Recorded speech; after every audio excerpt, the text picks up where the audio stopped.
My Dress-Up Darling, or Sonobis Dal Wakoi Rasuru, was the hottest new anime of the winter season. The entire community fell in love with Kitagawa Marin, and who can blame them? And Goju is straight up husband goals. If you haven't seen My Dress-Up Darling yet, turn this video off, go watch the anime, then come back. Because if you haven't watched it yet, you will be spoiled. Last year, I predicted two things in regards to My Dress-Up Darling. First, that everyone would fall in love with Marin-chan, and second, that the anime would end around Volume 5 of the manga.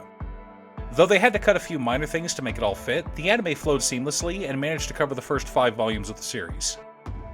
On average, anime episodes normally cover about 3 manga chapters, and this was the case with My Dress-Up Darling, for the most part. This can vary wildly depending on the length of individual chapters, of course. In the case of My Dress-Up Darling, the first episode only covered the first chapter. But then again, Chapter 1 was 45 pages.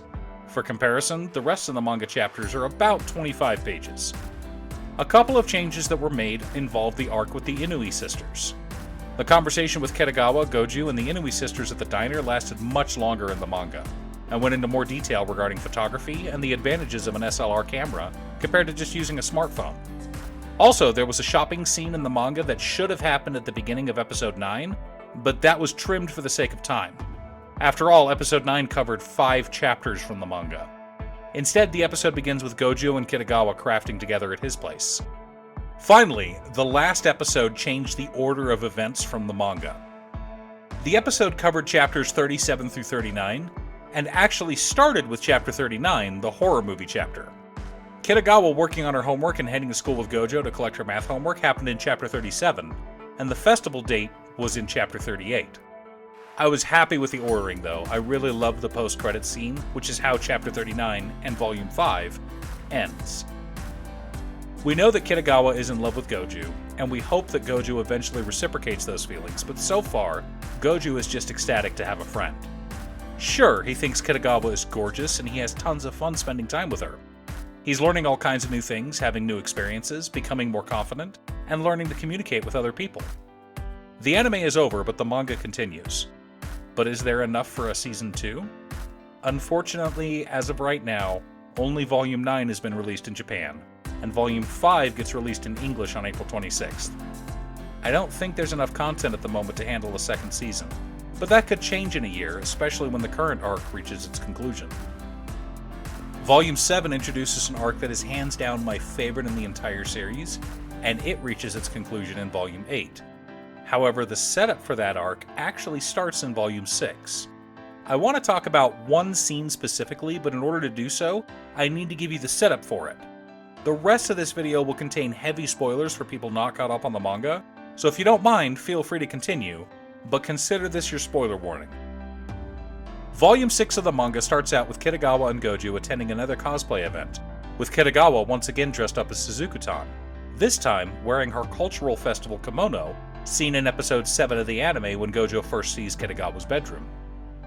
Gojo meets a cosplayer clutching their skirt and helps them find the hook that had fallen off. Come to find out, this cosplayer is a male college student cross-dressing as a female character, or cross-playing. From talking with him, Gojo and Kitagawa learn a lot about makeup techniques and various guidelines for cosplaying characters of a different gender. Moving on, we have a short arc involving Kitagawa's next cosplay, a bunny girl. Because everyone loves bunnies. Up till this point, Gojo had gotten a lot of advice on makeup, wigs, and photography, but he hadn't really gotten any advice on clothing. He was confident in his sewing skills, so when he screws up the cosplay, he's at a complete loss. If he can't sew, what good is he to Kitagawa? What does he bring to the relationship? Kitagawa drags Gojo back to their usual fabric store, and the employee, whose original introduction was skipped over in episode 9 to make room for fitting 5 chapters into a single episode, helps him out. We even get a Haruhi reference. While Kitagawa cosplays in the bunny girl outfit, she decides to wear that same outfit for a Halloween party with all of her friends, and invites Gojo to tag along. He's nervous, and all of his old anxieties come flooding back. All of his confidence and comfort from finally having a friend in Kitagawa go out the window as his trauma rears its ugly head, especially when one of the guys asks how he's able to do Marin-chan's makeup. After all, he's a guy. Terrorized, Gojo is relieved when one of the other guys at the party points out that his older brother does hair and makeup professionally. In fact, there are lots of men in the makeup industry, so it's no big deal that Gojo knows how to do all that stuff. Suddenly, Noah, who had been singing her heart out, suddenly asks Gojo if he and Marin are dating. This causes Gojo, who had just been calming down, to freak out and vehemently deny it. Kitagawa is depressed by this, worried that Gojo doesn't like her. After all, he had the same reaction when Sajuna assumed they were dating. Of course, the reason Gojo denies it so emphatically is because he doesn't feel worthy to date her. It would be ridiculous for someone like him to date someone like her. At least, that's how Gojo feels. We, the all-knowing audience, know otherwise. Marin has been head over heels in love with Gojo since early in the series. Episode 6 confirms this. After all, the Japanese title, Sono bis doll wa koi wo soro, roughly translates to the porcelain doll who fell in love. A few chapters later, Gojo gets thrown under the bus again. Hana-chan, their teacher, is telling the class about the upcoming school cultural festival. She explains that there is a ranking system, just like at the sports festival. The class is hyped, and they're even more hyped when they find out there's a beauty pageant as well. So the class decides to have Kitagawa represent them. Hana-chan explains that it's actually a cross-dressing pageant, which causes Kitagawa to erupt in excitement. She can wear boy clothes? At school? Does this mean she can cosplay? The teacher assures her that she can. Kitagawa decides she's going to dress as Rei-sama from Council Host. Most of the class freaks out, excited to see Kitagawa cosplay such a beloved character. When the class asks her what scene she's going to do the cosplay from, Kitagawa replies that of course, it's gotta be the bento scene. Stars in her eyes, Kitagawa turns to Gojo and tells him she's giving him every volume of Council Host today. The bento scene moves Gojo to tears. He completely falls in love with Rei-sama and wishes her all the happiness in the world. But then he realizes he's going to be even busier than he was when he made Kitagawa's first costume. Not only does he have to make her costume, he's also helping out with the takoyaki stand that the class is making. But he's learned this time. Rather than stressing out and keeping it internalized, he tells Kitagawa. He gives Kitagawa a list of things to buy from the store and sends her on her way. When he reaches the class, though, the boys ask him what he's thinking. You know you're gonna kill yourself if you try to do both, right? Gojo, you're the only one who can make the costume. We're counting on you. Let us handle this, you go make the costume. And whatever you do, do not let Marin buy things unsupervised. In many ways, the Council Host manga mirrors the events of the Cultural Festival arc, and the entirety of My Dress-Up Darling, which is why it's my favorite arc, at least so far. Everything up to this point has been a build-up with subtle foreshadowing. Gojo and Kitagawa meeting the cross-player in Volume 6 helped Gojo learn new tricks when he needed to do Kitagawa's makeup in Volume 9. In Episode 2, Marin pointing out that being a boy or a girl doesn't matter when you really like something, mirrors a scene in Council Host where Rei's ace, Tsumagi, defends Rei cross-dressing as a host because she's showing them a dream so beautiful, it makes everyone think that gender doesn't matter.